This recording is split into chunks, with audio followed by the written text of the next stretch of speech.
Alléluia, Alléluia, Alléluia, Alléluia. Louez Dieu tous les peuples, chantez sa grande gloire. Oui, notre Dieu nous aime, son amour est fidèle. Bonjour à tous et à toutes, c'est dimanche Pâques. Christ est ressuscité, il est vraiment ressuscité. Alléluia, Amen, Amen, Alléluia. On nous dit qu'à un moment donné, après un deuil, nous avons besoin de tourner la page, c'est-à-dire de laisser l'événement douloureux dans le passé. Et même si nous ne cesserons jamais d'aimer notre parent ou ami disparu, nous devons continuer à vivre.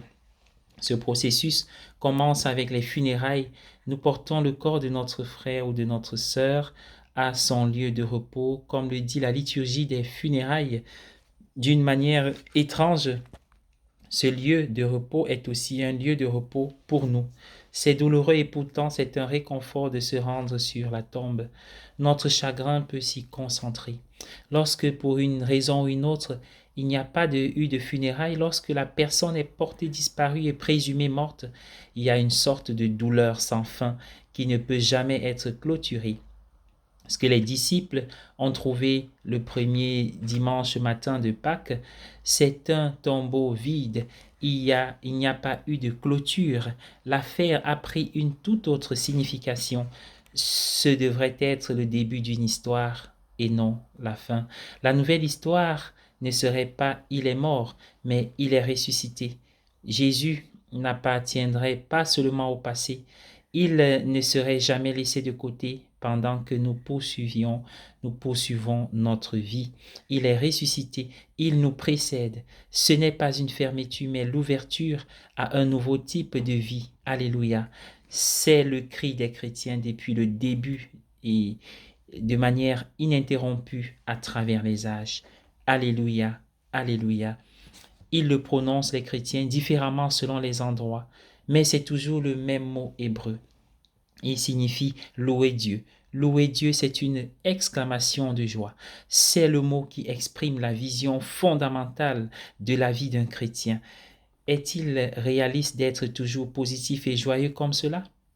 Il y a sûrement des moments de tristesse et d'abattement. En réponse, puis-je citer un passage d'un discours d'un auteur qu'il a prononcé devant une assemblée générale des dominicains en tant que maître de l'ordre. Il a pris un verset de l'évangile de Jean. Jésus vint, se tint au milieu d'eux et il leur dit, « La paix soit avec vous. » Et il leur montra ses mains et son côté. Les disciples furent dans la joie en voyant le Seigneur. Puis le Père en question, l'orateur, a dit, « C'est la vue du Christ blessé qui libère les disciples de la peur et les rend heureux. C'est le Christ blessé qui les transforme en prédicateurs. » Lorsque nous voyons le Christ blessé, bien-aimé du Seigneur, nous pouvons faire face au fait que nous sommes déjà blessés.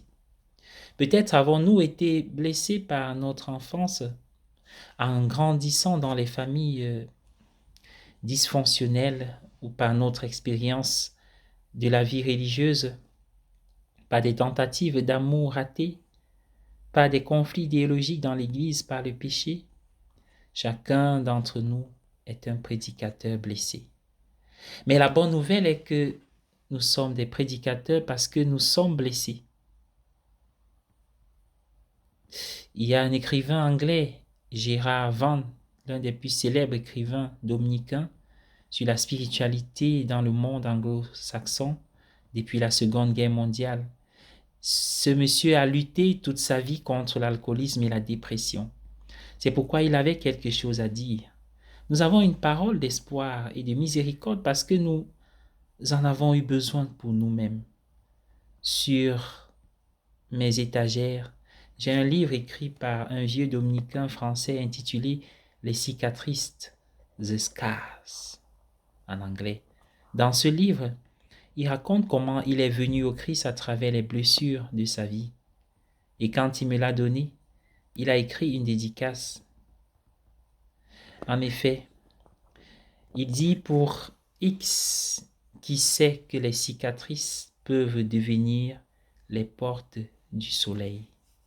La merveille de la résurrection est que tout, même nos blessures et nos échecs, tout devient la matière d'une nouvelle vie, d'une vie nouvelle. Soyez bénis. Alléluia, il est ressuscité.